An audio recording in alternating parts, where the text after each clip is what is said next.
Hey, good morning, everybody. Trey Griggs here, Beta Consulting Group, and I'm coming to you today live from the Ardor Express headquarters in St. Louis, Missouri. Had the chance to come over here today, visit my good friend Brian Obashan here, and get a tour of the amazing facility that they have here for their drivers and for their entire team. And of course, I'm in one of their conference rooms called Miami. Great, you can almost kind of see the Miami. It's written on the wall. Pretty cool place here. Great facility. Love what they're doing for drivers. And if you're a truck driver out there, if you're behind the wheel, first of all, thank you for what you're doing. Appreciate so much that you're moving the freight across the country and sacrificing your time at home to make sure the product gets moved around. We appreciate that so much. And it's just been great here to be at Ardor Express and see what they're doing for their drivers here.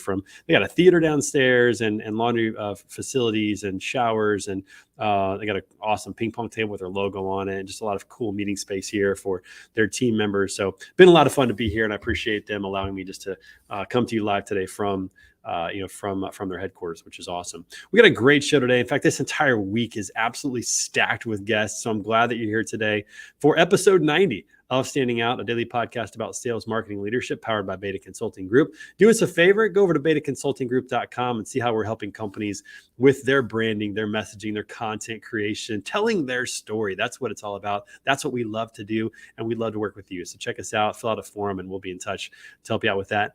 Also, a couple of fun things. We got a swag store now, which is crazy. I don't know why we're doing it, but why not? We want to create a community of successful team members, strategic partners, and satisfied clients, all pursuing excellence daily while valuing our work together. So we want you to be a part of our community. Feel free to go over to the swag store at shop.betaconsultinggroup.com and pick up some standing out swag or some word on the street swag or even something with my face on it, which is weird, but hey, why not? Support small business, everybody. And use the coupon code beta-go, that's all caps, beta-go, for 30% off during our grand opening. We appreciate it. Have a lot of fun with that. We got some mugs, some water bottles, all kinds of great stuff over there. So enjoy that. Have a good time with that. And let us know what products you'd like to see in the swag store. We'll make sure it happens. We're going to put some new t-shirt designs in there soon and a lot of other ideas that we have on our plate, which is going to be great.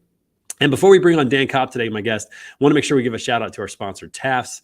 Man, these are the good guys in freight factoring. They're helping drivers make sure they have all the resources they need to keep those wheels moving. So either go to TAFS.com and let them know that Trey sent you, or click on the link that Morgan's going to put in the comments today, and that'll take you right to my landing page with TAFS so they know that I sent you. Get started with them today, especially if you're behind the wheel of a truck or a part of an asset-based company. And don't forget, if you're a freight broker, you could also become a referral partner. Make sure that your carriers, your drivers, have all the resources they need to truly thrive out there on the road. And thanks to our partners over at TAFS. Yesterday, had JJ Heredia on the show. He's actually with TAFS. He's their COO and director of their sales over there. Had a great conversation with him. So if you want to know more, check that one out as well. And we got a great lineup the rest of the week. Can't wait for tomorrow's show as well with my good friend Dusty Holcomb. He's the CEO of Red Stack Fulfillment out of Knoxville, Tennessee. And man, talk about servant leadership. Can't wait to talk to him tomorrow. And then on Friday, my good friend Brooks McMahon from Convoy. He's a chief business development officer over there up in Seattle, and just a ton of wisdom in regards to business development. So going to be a great week of shows every day here at 10:30 a.m. Central on LinkedIn Live, Facebook, YouTube, and Twitter. So make sure you come back and see us every day. All right, everybody. Can't wait to talk to this guy today. We became friends. We're COVID friends, as they say. We became friends virtually, and then we finally got to meet up recently. He runs a very successful freight forwarding and freight brokerage company out of Chicago, and just an all-around great guy. So please welcome to the show my good friend, Dan Kopp. Dan, what's up, brother? How you doing, man? Trey, how are you? Good to see you. Man, it is so good to have you on the show today, man. I've been looking forward to this ever since I got you booked on the calendar, man, just to get a chance to chat. And I mean, it's been probably 2 years since we actually first met. Would be, I think, the time about that time. It was I do remember. It was probably about 2 summers ago. Reached out to talk to you about growing a sales operation, and your enthusiasm for Medi and the group that are down there, and sales, marketing, and all that was contagious. And so I was thrilled to have the opportunity to connect with you and work with you for the past couple of years. Yeah, well, I appreciate that. It was a joy getting to talk to you as well. I knew from the very beginning that you were different. There was something different about you, and you can just tell right away. And I wanted to dig into that a little bit deeper on the podcast today. But before we do that, for people who are watching that just may not know who you are or what's going on at ITG, give us a quick 30-second rundown of you and your company. Yeah, sure.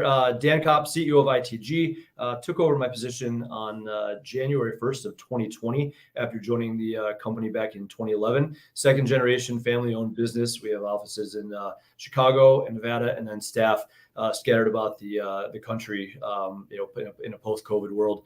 About 95% of what we do is container drayage, working primarily with freight forwarders and BCOs. Non-asset based, we can then assist in every ramp, every port in the US and Canada. I like to joke that for the first probably 25 years of our existence, we were largely ignored. But in the past couple of years, we are now everybody's favorite party trick. You go to any event, anywhere, and you mention that you get engaged in container drayage, and everybody suddenly wants to chat. So it's been a very interesting couple of years on our side of the industry, but business is fantastic. We have a wonderful team and are thrilled with the growth opportunities we have out there. We've got 3 young boys, Charlie, Bennett, and Edison, that keep us busy, and wife Marissa, and work. Again, couldn't say enough about the team here at ITG. Well, I mean, obviously, I love the favorite party trick, because that's right. If you talk supply chain at all right now, everybody wants to ask, what's going on? Why does it feel so much? When is my bread going to go back down in price? I'm like, well, probably not. Probably not. No, but not anytime soon. Yeah, probably not anytime soon. So you got 3 boys. That actually explains a little bit of the energy that you have as well. So you got 3 boys around. You got to have a good amount of energy. 9, 7, and 3, and so we hover on violence at any time, or almost anything can be weaponized. But they're absolutely fantastic, and incredibly blessed to have healthy, active, energetic boys. Yeah, see, I've got 2 girls. They're now 14 and 12, but I remember when they were about that age, when they were younger, the energy level is significantly different on average when you have daughters only.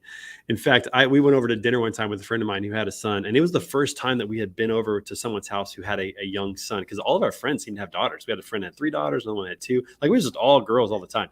So we go over to their house, and this kid's probably 4 or 5 years old. And this dude is like jumping off the couch, jumping up against the wall, stuff's breaking. I'm like, I looked at my friend. I was like, is this normal? He goes, oh, this is every day. We sit there and look at, if somewhere on the planet there are groups of girls hanging out quietly doing nice craft, enjoying this, but our kids, they get together with their buddies. It's like WrestleMania. Yeah, that's my house. That's my house. Yeah. I mean, we're painting nails, we're doing puzzles, Yep. there's dress up. There's a lot of dancing going on, a lot of musicals in my house.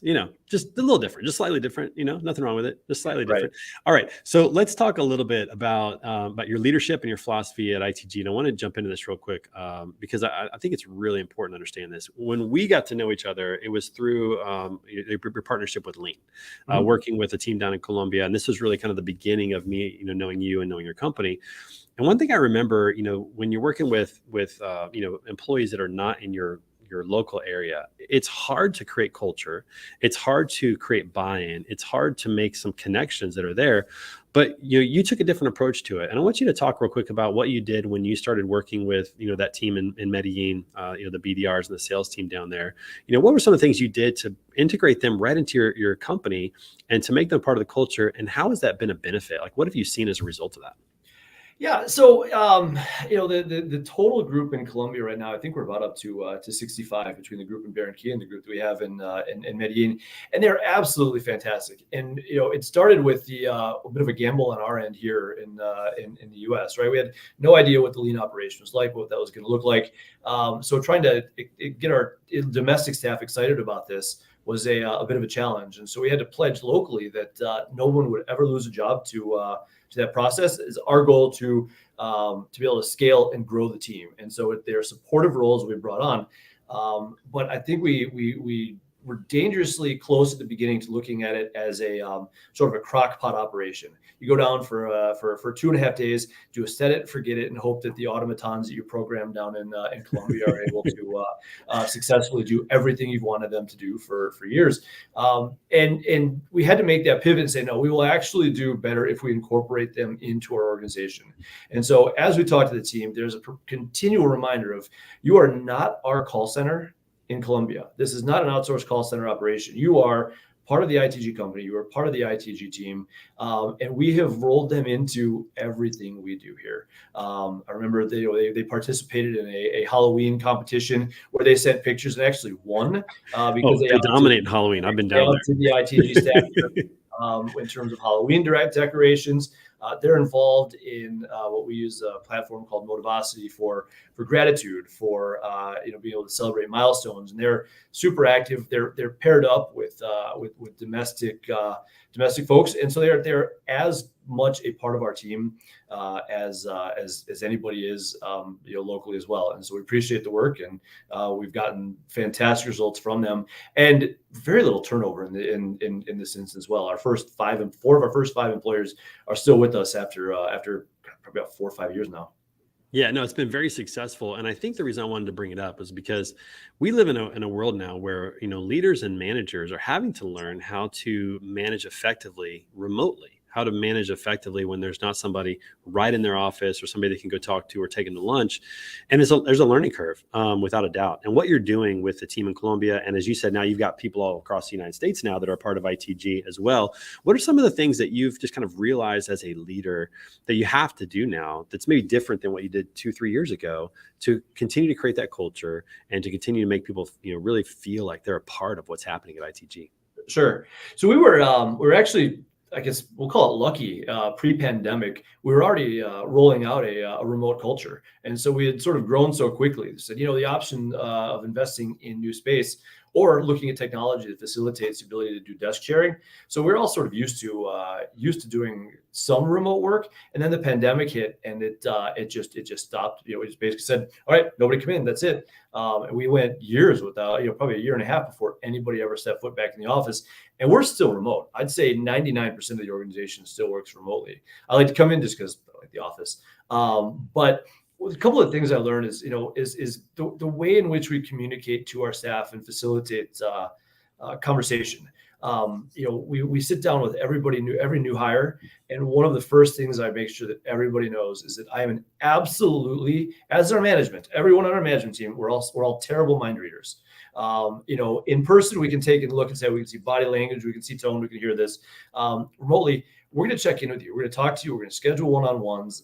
I have probably 3 to 5 one-on-one meetings with staff every week just to check in. And there's no agenda, no topic. How are you? What's going on?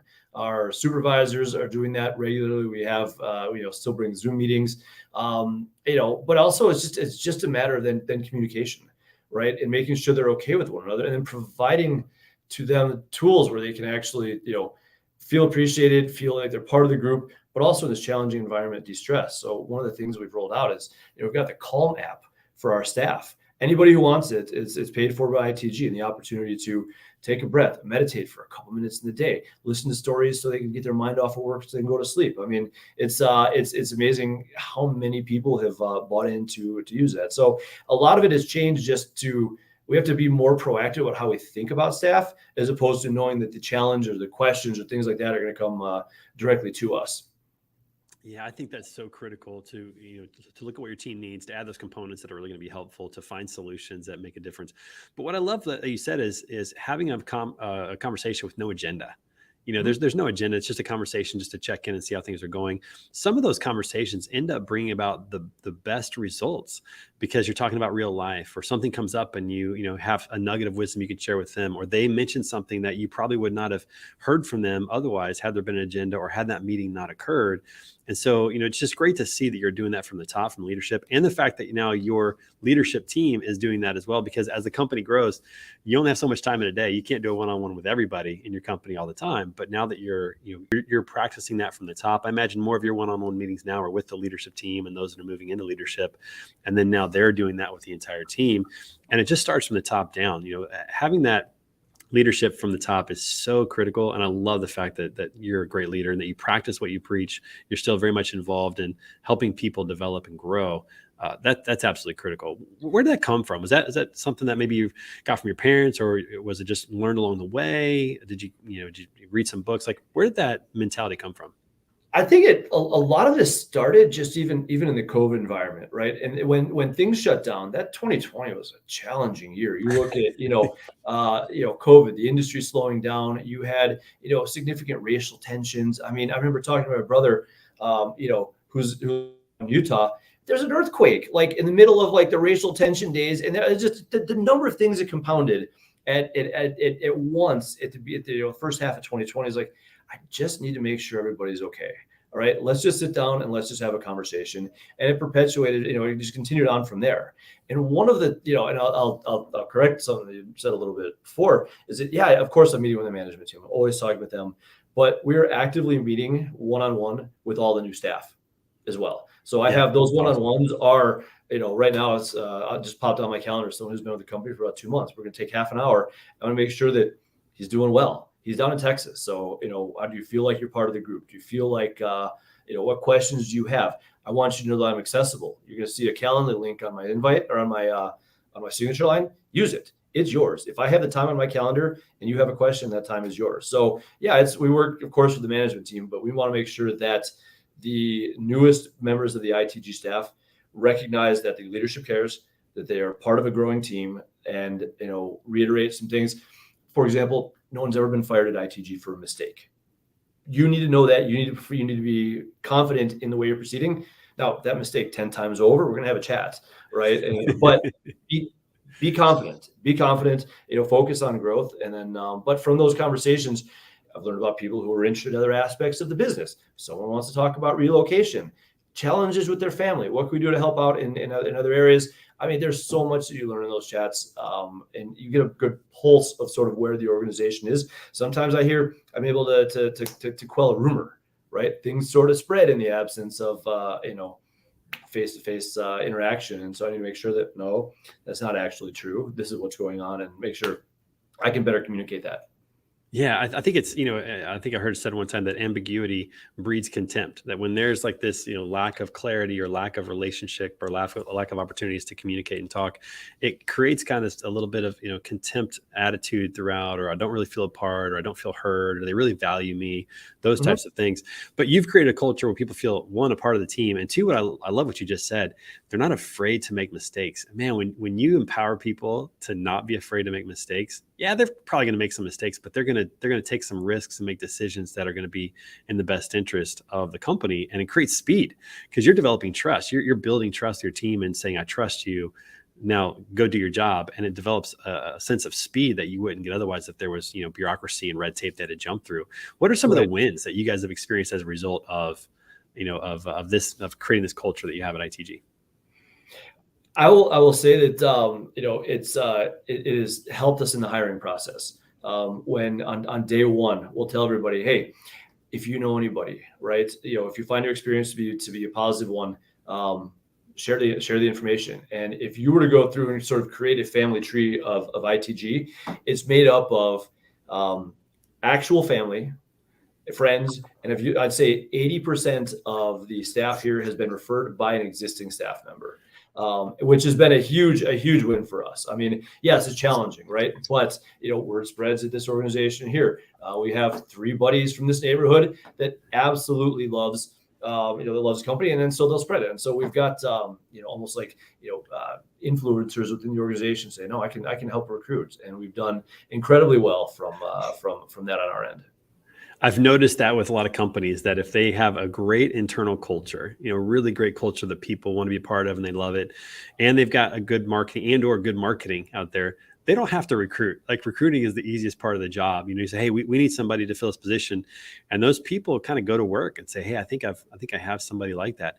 I've noticed this as well. As a great question to ask your team members is, you got any friends that are like you? And praise them. Say, you're organized, you're responsible, your communication is great. Do you have any friends that are like you? Because truthfully, birds of a feather do flock together. You might find some really great talent just from friends of people or family that they have. But it starts with building that culture and making an environment where people want to be there, and they're willing to tell people about it. I think a lot of people, they work a job because they feel like they have to. They don't really like it. And the rubber hits the road when would they ever evangelize for you? Would they ever invite people to come and join that party? If they wouldn't, then that, I think, says a lot about your culture. And that's been incredibly helpful. And one of the things we do is we regularly survey staff, right, and ask questions. How do you feel about this? How do you feel about this? What are we doing better? Where can we move?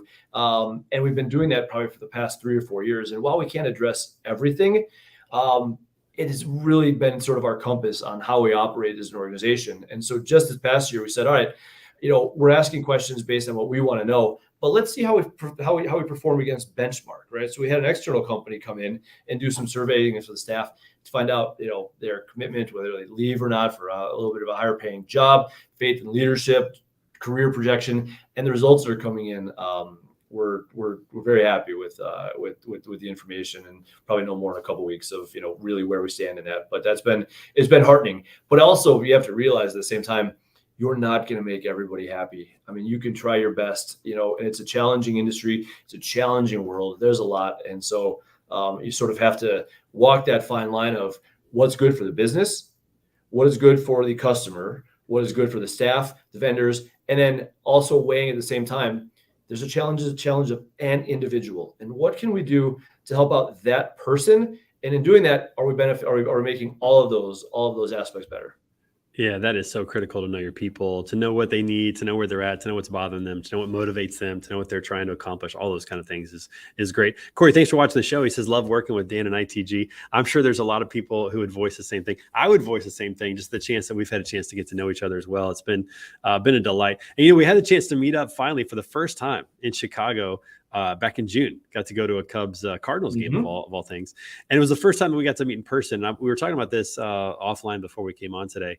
It's weird how, in COVID, we built these relationships that were totally virtual, a lot of video conferencing or emailing or phone calls or whatever, but they're legitimate relationships. And when you actually get to meet the person, it feels like you've been friends for a long time. It feels natural, even though it's the first time you ever seen them. It's amazing how technology has allowed us to advance the ability to make relationships, like authentic relationships. What's that? What was that like? For you in the pandemic? Did you meet a lot of people in the pandemic afterwards? And what was that experience like for you and the relationships you built during the pandemic? I'll give a good example of how that works, even with the organization, right?